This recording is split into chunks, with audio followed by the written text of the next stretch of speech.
Hello, my name is Steve, and I am the developer of Boss Slayer Zero. Today, I want to record a video about the battle mode. Keep in mind that Boss Slayer Zero is currently a prototype and pre-alpha, but many of the core game systems are already in place. So I'm going to go ahead and log into the main screen and go straight to quick battle mode. Now right now there's no real front end. Eventually you will be able to select bosses that you've unlocked through a profile, as well as select equipment, combat programs, power suits, and other paraphernalia that you will use for battle. And you'll be able to select that here. So we'll go ahead and go straight into it. As you can see, it takes you into an arena. And the core conceit of Boss Slayer Zero, essentially this is a digital world in which slayers, or fighters, compete against digital bosses for worldwide adoration and acclaim. It's essentially a way of entertaining the masses. So the fighters are typically convicts. They have signed up for this program many years in the past, and the entire system is run by a warden AI called the Judge, and the system is called Janus. So that's going to be covered more in the career video. So right now, as you can see, we're still in a prototype stage, so we still have cylinders, but I'm actually about to start adding models to the game, which will be a lot of fun. These will be fully animated, and both all bosses and yourself will have fully animated movements and attacks, and so that's very exciting. Anyway, so this is the main screen. So as you can see, you're the blue, and you're on a grid. Depending on the size of the arena, it's going to be a different size. Now you have several views. You can look overhead. This is your opponent right here. You'll notice that there are green and yellow squares. So the way that a fight is broken up, there are a number of rounds. In this case, it's 8 rounds, although they can go as high as 15. In each round, both you and your opponent have a certain number of action points. When all combatants have spent their action points, then a new round begins. Each round is broken up into action segments, and you have a different number of action segments depending on your statistics. Some bosses will have more than others. What an action segment lets you do is it lets you spend up to 1 action point. Now an action point can be used to do an actual action.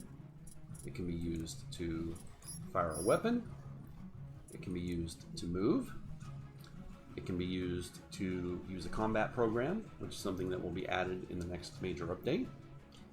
It can be used to activate equipment, which will also be added in a later update. Or you can pass for strategic reasons. So let's look at our opponent. This is a War Knight. This is a moderately easy boss opponent. He is a rank D opponent, which D is your starting rank. And he has, like all bosses have, a certain amount of information. So energy is essentially like your hit points. So when you run out of energy, you lose, no matter when it happens. Base speed is the number of squares you can move when you use half an AP. And max speed is the number of squares you move when you use a full AP, essentially running. Agility is your base modifier to determine your to hit number, which is this up here. I'll go into a little more detail later. Your maximum amount of armor is this here. Your armor value, as you take hits, it comes off your armor first, and then affects your energy. Your armor break modifier determines how easy or difficult it is to break through your armor, which we'll also show shortly. The stagger threshold is a threshold. Essentially, it's like a shock / morale. As you take hits and take damage, this bar fills up. And when it fills up all the way, you are staggered. And what that means is that you cannot attack. All you can do is essentially use defensive movement, but you gain a significant defensive bonus because you're essentially just trying to get away until you can recover. And the rage threshold is unique to bosses. It's not yet implemented, but when their rage threshold goes below their energy, there is a chance each round that they will turn into a super form of themselves. Kind of like in the RPGs, you know, you would have like a second stage battle. That's kind of the idea. Not all bosses will have this capability, but you would get significantly more experience, called data, when that happens if you defeat the boss. Offensive commands, defensive commands have to do with how a boss is programmed. I'm going to detail a little bit today. That's actually a topic for another video because the AI is fairly sophisticated, pretty neat, but I'll just touch on that. And then the active tendency based on the type of commands is defensive. So the War Knight is a defensive boss, so they'll be trying to expand the distance. They won't necessarily be closing in a lot. Depends on how many times they're hit. We'll kind of talk about that later. So this is you. You're newbie. Again, this is just generic. So you have 6 attributes that determine your core functions of how well you'll perform in battle. Processor determines your ranged weapon mod. You want to have a positive mod on this because you want to negative because you want to lower the to-hit number of the opponent.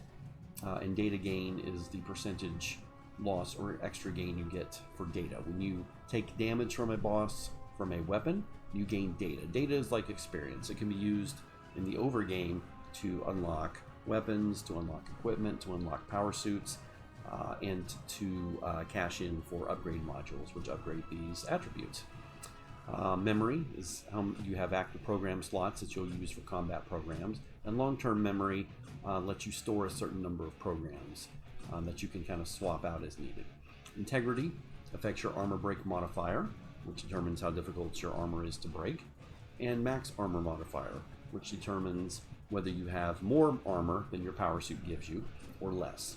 Reactions determine your agility modifier, which is your base, determines your base to hit value, and your action points, which show how many action points you have in a given round. Latency affects your movement modifier.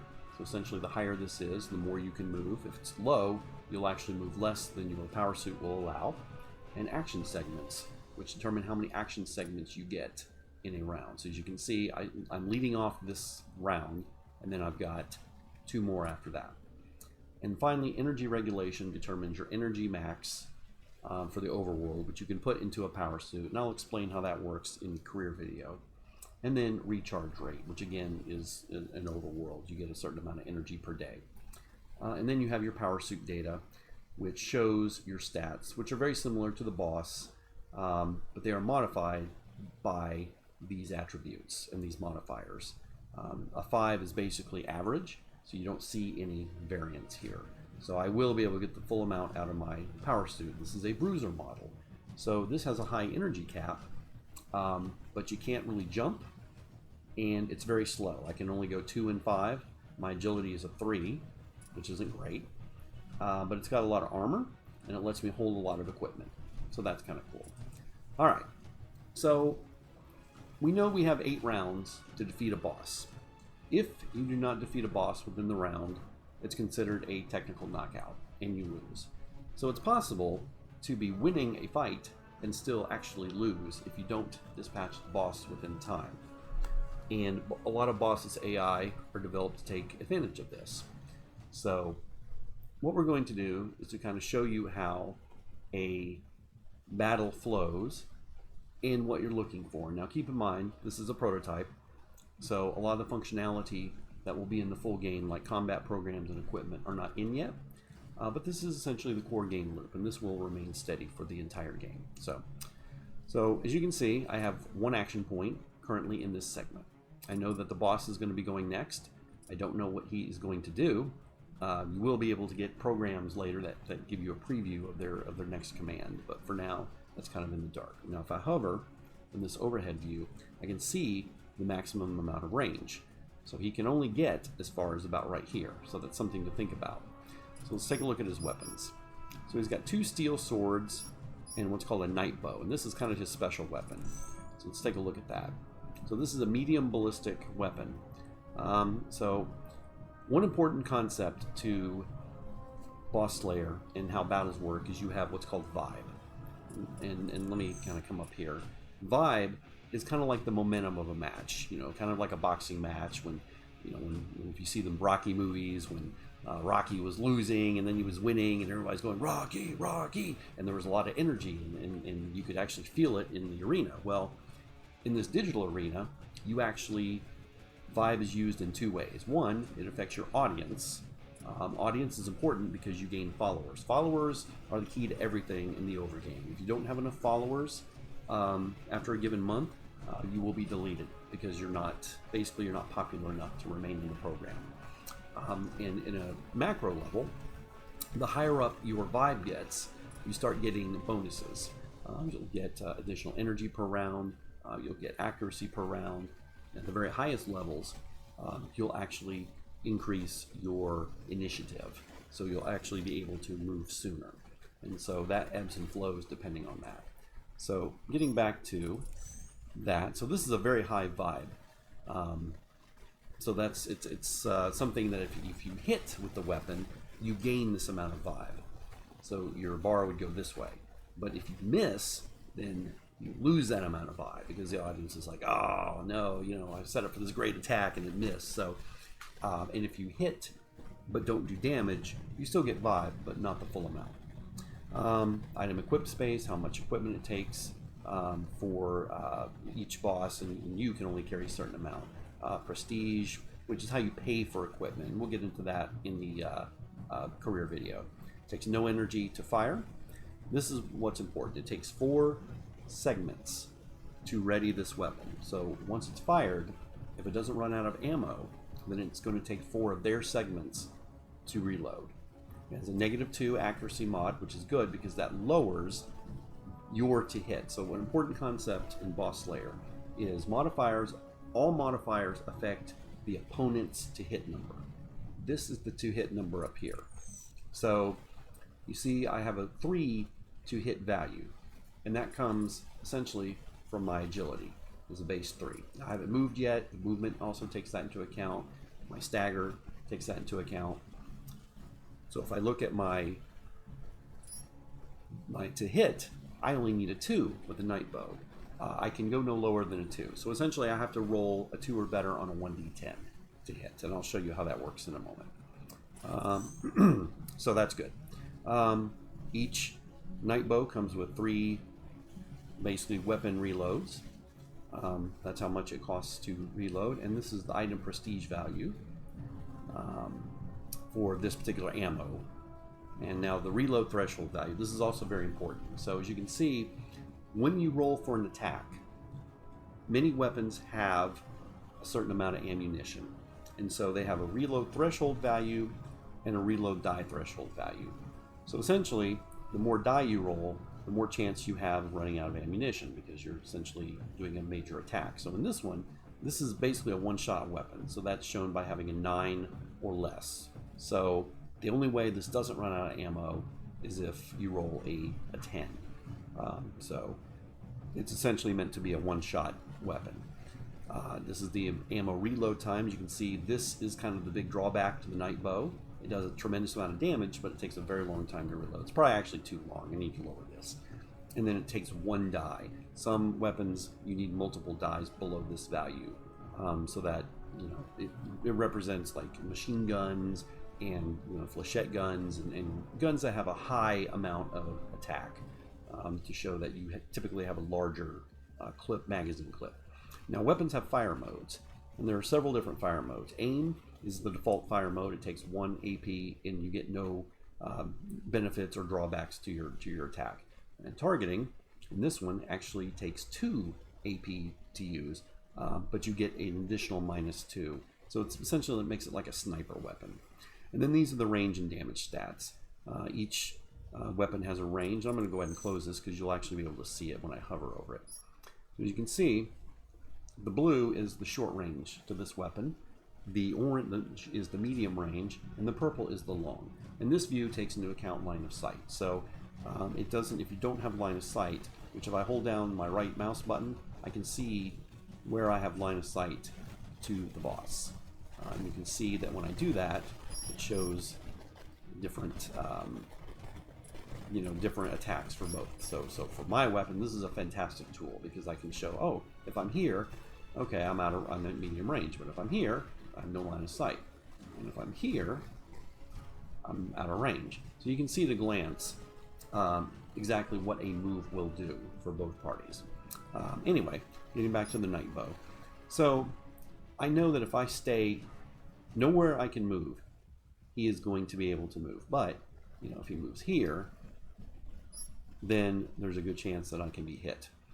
So each attack has a certain number of attack dice. Attack dice are 1d10s, and this is the core of the system.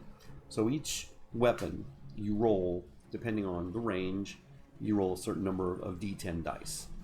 And that number, however many number hit the to hit number, which is this, you then get that amount of damage dice to roll.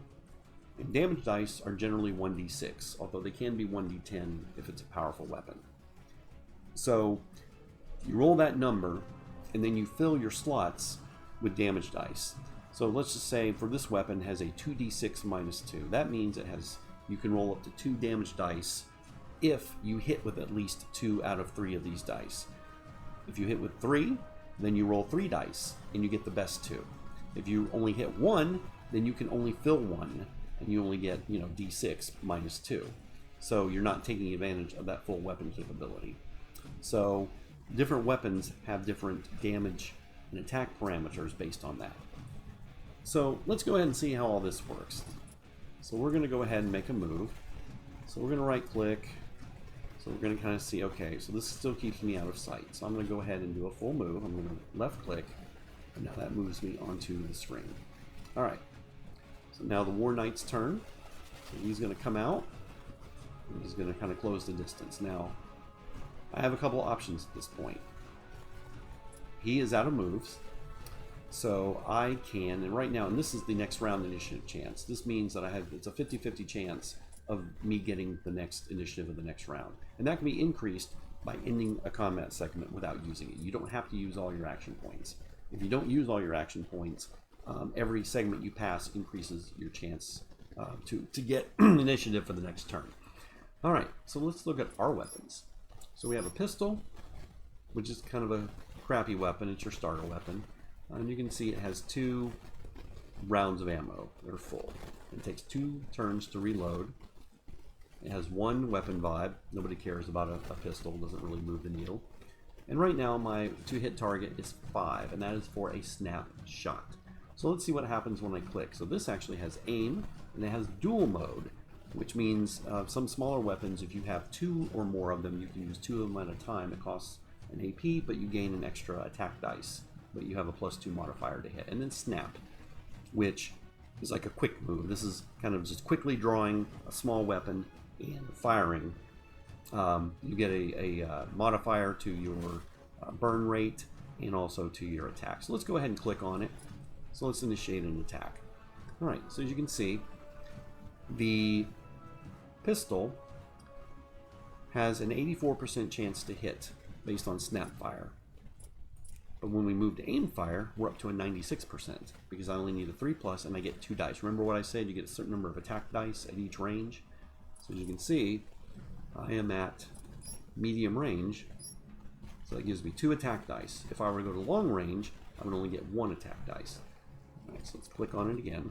So we want to do, so you'll notice I have to roll a 4 less on my ammo depletion. So this mode, this fire mode, has a bit of a malice to me potentially running out of ammo. But if I go to aim fire, I'm not using as much ammo, so this drops. So in other words, I need to roll at or below this number. So I have a 64% chance of that because I'm rolling 2 dice. This particular weapon is a micro ballistic. There are micro, small, medium, large, and heavy. And those have different classifications. There is a skill system that will be added that give your fighter and certain bosses skills with different weapons and different weapon classes. And that's coming in a later update. Anywho, so I have a +1 for an armor break modifier. And this is very important because especially bosses that have a lot of armor. Like this guy has 5 armor. So until I break through this, I'm not going to do any damage to his energy. So I want to have weapons that have a chance of breaking through. So what this means is that I have a +1 to break through armor. You have to score at least 1 point more damage than the current armor they have. So in this case, I would need to do 6 points of damage. And this gives a +1, which is not good because it means I need an additional point of damage to break through the armor. So that means I need a 7 or better. As you can see, I can't do 7 points of damage. I can only do 6 minus 2 maximum, which is 4. So this is not possible. I cannot automatically break through the armor. But what I can do is I can start whittling down. So let's go ahead and confirm an attack and show what happens. So as you can see, you roll dice. Like, you literally roll dice. This is based on a board game. So I do have to reload because I rolled a 3, which is at or below the reload threshold. But I get 2 damage dice. But I'm only going to take 1. So you see I get 4. 4 is better than my best one. So I did 4 minus 2. And then the armor is 0. So I didn't do any damage. So that's unfortunate, but that is to be expected. Alright. So now I have a 1/2 action point left. So I can hide. If you see, if I right click, I'll be out of his line of sight, or I can end the segment. Or I could attack again if I had a weapon. So I have a mag pistol that also has a snap. You can see this one has 91%. Now what's cool about the mag pistol, it has a negative armor break modifier. So now I only need 4 points of damage to break through. And look, I can actually do up to 7. So I have a decent chance, which is why it's in yellow. If it's a low chance, it's in red. And if it's a high chance, it's in green.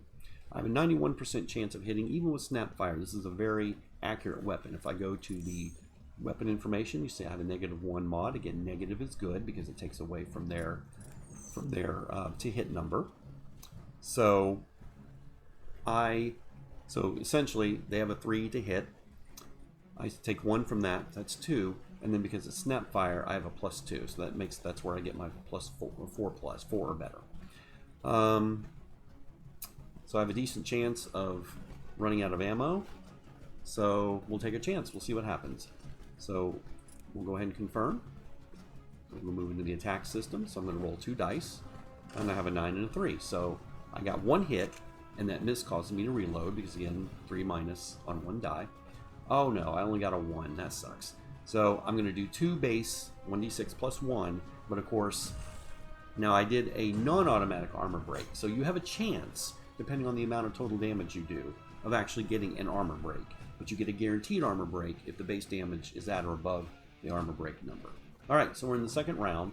I'm going to do a little less talking and kind of do a little more strategy. So now see, I have the initiative this round. So as you can see, so my pistol is reloading because I used ammo as my mag pistol. Now that takes 7 segments. See, my good stuff, the good weapons tend to take longer to reload. So I only have my flechette rifle. I'm at medium range, but I'm at 99% to hit. The reason for that is it's again, a -1. It's a more accurate weapon. And his to hit is only a 3. He hasn't moved. So your to hit number changes the more you move. And you can actually change. So if you have multiple combat action segments in a row, you can continue to move and actually stack that modifier. Alright, so we're going to, since we wanted to let it go, we're not going to fire. We're going to go ahead and move behind this wall to kind of show how that works. So we're going to use a whole action point. So as you can see, so now my number went up to a 4 because I moved more. So it's going to take a 4. So he's going to come after me. And he's going to use his other action points. Again, he's slow, remember. He only moves at a 2 and 5. Alright, so let's see what I got here. Alright, so now he's right next to me. But you see, he has a 4 too because he's took that time and moved. So I can hit with a whip, but I only do a maximum 4 points of damage. And it's got a horrendous weapon break. I will not get through his armor. Or I can use a flechette rifle. Flechette rifle is a really cool weapon. So this bad boy, this has a semi-auto fire mode. So what that does, it lets you spray essentially a whole bunch of attack dice, but you take a significant modifier, and I'll show you how that works. But you see the damage it can do. So you get, even at a long range, you still do a pretty good amount of damage. And again, you get a lot of attack dice, so that's kind of its big thing. But here's the negative. You see it's got a horrendous armor break modifier. So it doesn't do much good at breaking through armor, but it does hit. So I can use aim fire, or I can use semi-auto. So you see I get 5 attack dice. So I'm almost guaranteed to hit, but you see now my ammo depletion indicator, I have 5 dice. If I roll a 6 or less on any one of them, I'm going to run out of ammo. I'm going to use one of these ammo. So I don't really need to do that because my chances are pretty good to hit already. So I'm just going to go ahead and confirm the attack and see what happens. So I've got 3 dice. Oh, that's amazing. So I don't have to reload because I didn't roll anything below a 2. And I get 3 dice to try to get 1 best. So I got 4s and 3. So 4 is my best. So I'm going to do a 4 plus 1. So I'm going to get through the armor. Even though I didn't break the armor, I finally got through the armor. So I caused a point of damage. Now you saw what happened. Now he got a point on his stagger level. So what that does, every point of stagger level increases their to hit. Now they already have very good to hit because my to hit number is really low. But let's say I moved and I had a +4. This would actually go up. It's because it's in red. So I'm going to go ahead and back away. So I'm going to kind of close the range. I could, if I wanted to, I could use my whip because it only uses a half, but I'm not going to do that. I'm just going to kind of back away. I'm going to use that half to kind of back away. Now you see, you notice the vibe is now in my favor because I've hit with some weapons, and the flechette rifle is one of those weapons that has a pretty high vibe rating. So I'm going to be gaining followers if this were the, see my, notice that the audience has been going up slightly. All right, so new round. So I'm still first. He's second, and then we kind of go back. So let's kind of look at his status. So all his weapons are ready, and my weapons are okay. I'm still readying these. But see, readying instead of reloading, that only takes 3 segments. So it's always better to ready than reload. So I could attack at a 75% chance. So what I could do a snap attack and then move out of the way. And I think I'm going to do that because right now I have a 4 to hit. But if I don't move, that's going to drop all the way to a 2. Because if you stand there, it's kind of like Battletech. A lot of this is kind of a Battletech type of thing, or XCOM, where if you move more, it's harder for you to hit. And if you just stand there, then you're a real easy target. All right, so we're going to do that. We're going to do a snap fire, even though we could do and have almost guarantee a chance of hitting. But I'm going to do a snap. Not a terrible ammo depletion chance, 75%, but I've got 1 left, so I'm going to go ahead and confirm. So I'm going to do a quick attack, see what happens with my 2 dice. Oh, that sucks. Well, I missed, and that's going to lower my vibe because, and I have to reload. That sucks. So I'm basically out of ammo on that weapon, and you see my vibe went down. So you can see my pistol is useless. I'm completely out of ammo. So when it's red, it means you can't use it anymore. All right, so now I'm going to move back. I'm going to right click, make sure I'm out of line of sight. So I have a little bit of movement, and then it's going to move to his turn. All right, let's see what he does. He hasn't attacked me yet. He has a proclivity for short range weapons. He has, remember, he has 2 steel swords, and those are actually pretty damaging. They do a 1d6 plus 1, and he can also use them dual, which is not great. That does a lot of damage. So we probably don't want to stick around for that. So we probably want to get the heck out of Dodge. So I'm going to back up. And it's going to be his turn. He's going to kind of come after me. All right. So right now, he has this 1 weapon. And he is in short range, but sometimes they want to try to do a short range attack. Now you can see I only have half an action point left, so I'm not really going to be able to get out of his range. If I don't move, I'm going to be an easy target. But if I end the combat segment, I'll have a better chance of getting the next round initiative. And I've gotten it the last 2 rounds, so I'm probably due not to have it. So I'm probably just going to move a little bit, just so I don't have such a low to hit. All right. So next round is going to start, and you see we're already halfway through the battle. Because again, time is now playing a factor. You've got to dispatch opponents quickly. See, now it's his turn. So now he's going to come up to me. He's going to use half an action point because he just needs to walk. And now he's going to dual attack. I was afraid of that. It was steel swords. And he needs a 6 to hit, but he got them all. Oh, this is going to hurt. This is going to hurt a lot. So he gets to roll 3 dice. Now that's not bad. So 3 and 3 plus 1. So his base is 6 plus 1 is 7. So he did an auto armor break because 7 is more than 4. And he did some damage. So that could have been worse though. Oh, he's going to attack again. Oh, now he's going to use the night bow. This is going to hurt. He's at short range. So it's a reload. As we know, as I told you, it's a very high reload threshold. And he's going to roll 3 dice. And take the best 2. Oh my goodness. 11 minus 2. Okay, that's going to blow through my armor. And that's going to give me a ton of damage. So that's going to stagger me. So now stagger.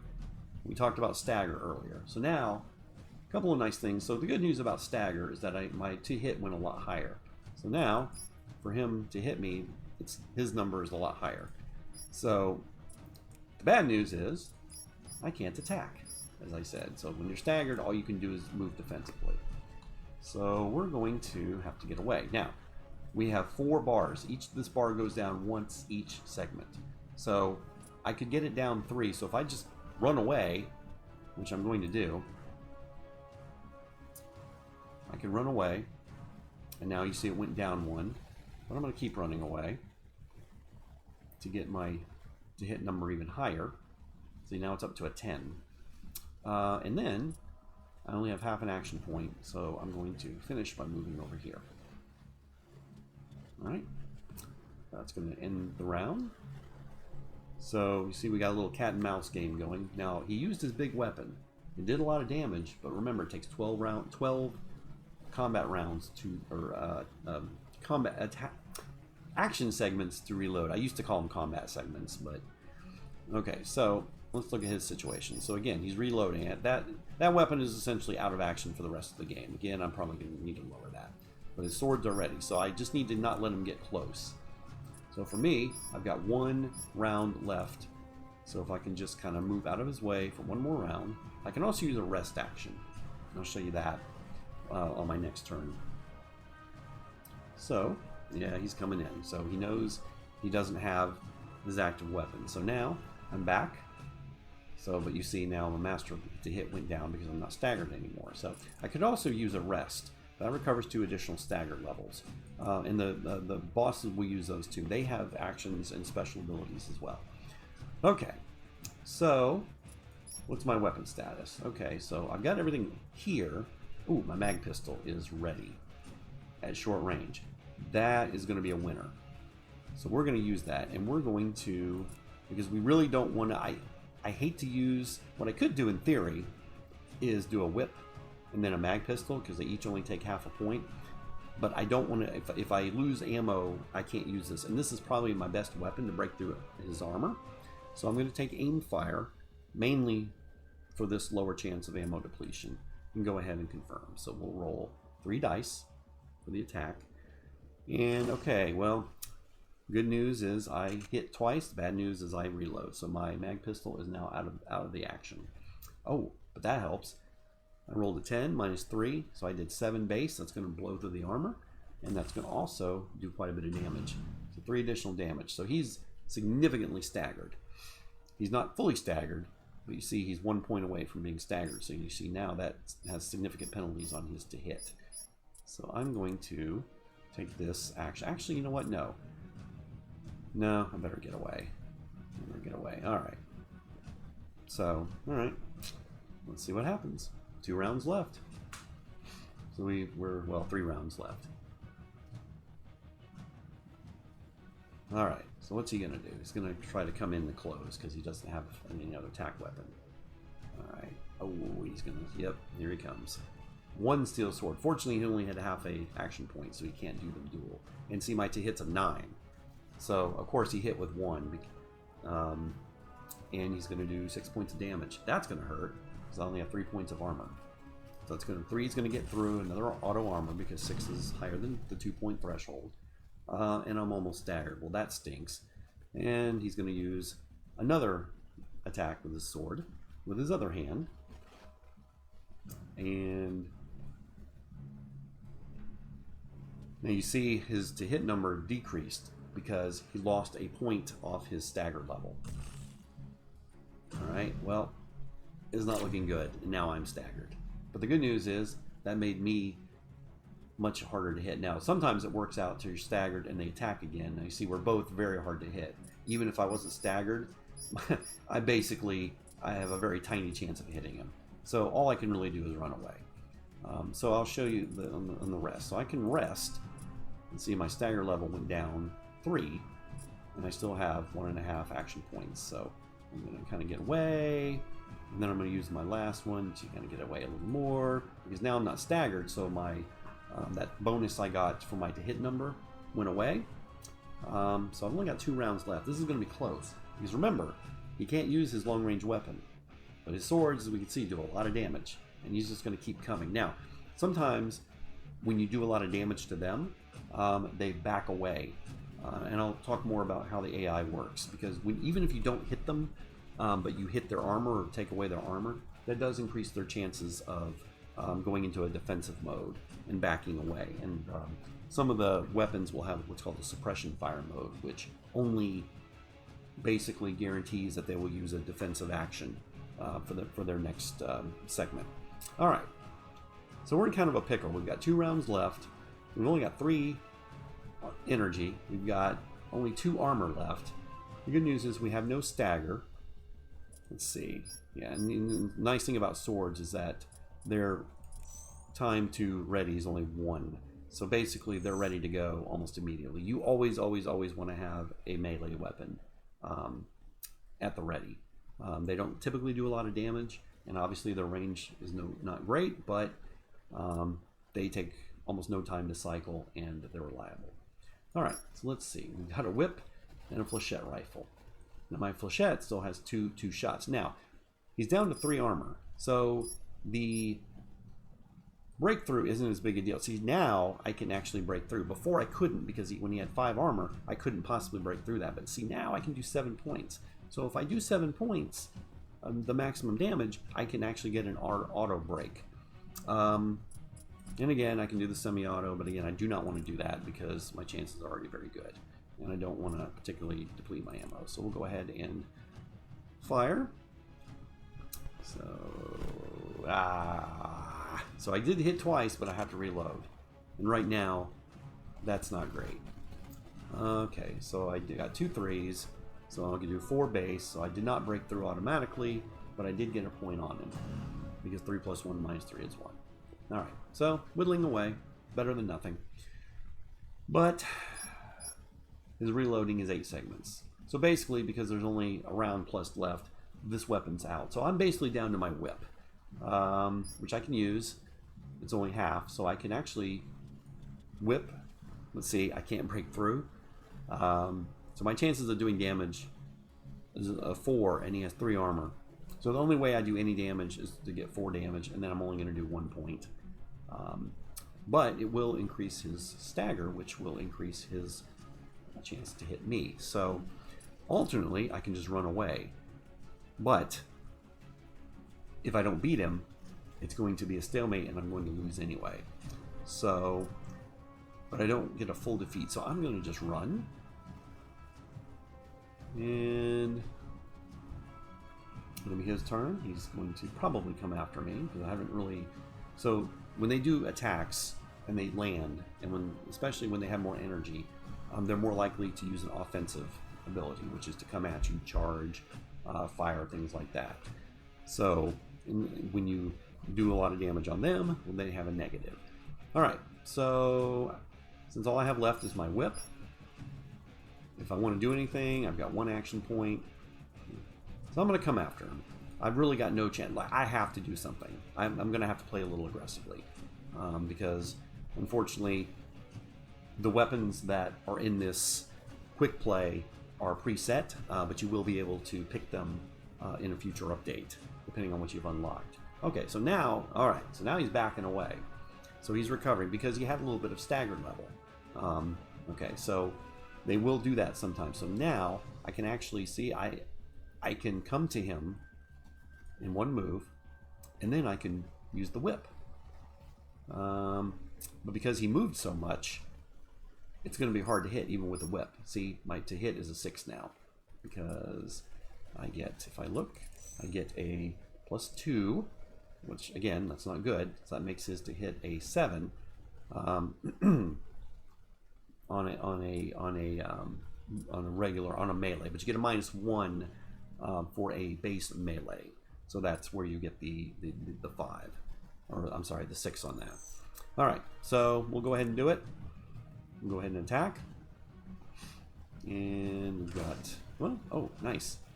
Okay, well that worked out pretty well. Hopefully we get at least one. Oh, jeez, well that sucks. So we did no damage. 2 - 2 is 0. No damage. Didn't do anything with the armor. And I only have half a move. So you can see even whips take a little bit of time to recover.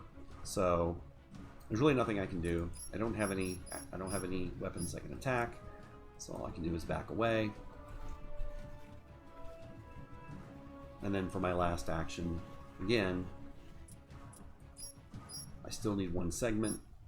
It's only, so there's really nothing I can do. So I'm just going to go ahead and end the segment, and essentially I concede. So now round limit reached. I lose. So the boss is going to taunt me. What's cool about the game is that you develop history with the bosses. You have a record. As you play a boss more often, when you lose to a boss, you can play them after a certain amount of time, and they get more powerful. They're kind of leveling up to defeat you. And you also learn more about their backstories. And there's kind of a whole story behind Boss Slayer, which I don't want to spoil. So that's a look at how battle works. In the next video, I'm going to talk about how the overworld and how the career mode works. Until then, thank you for watching, and have a great day.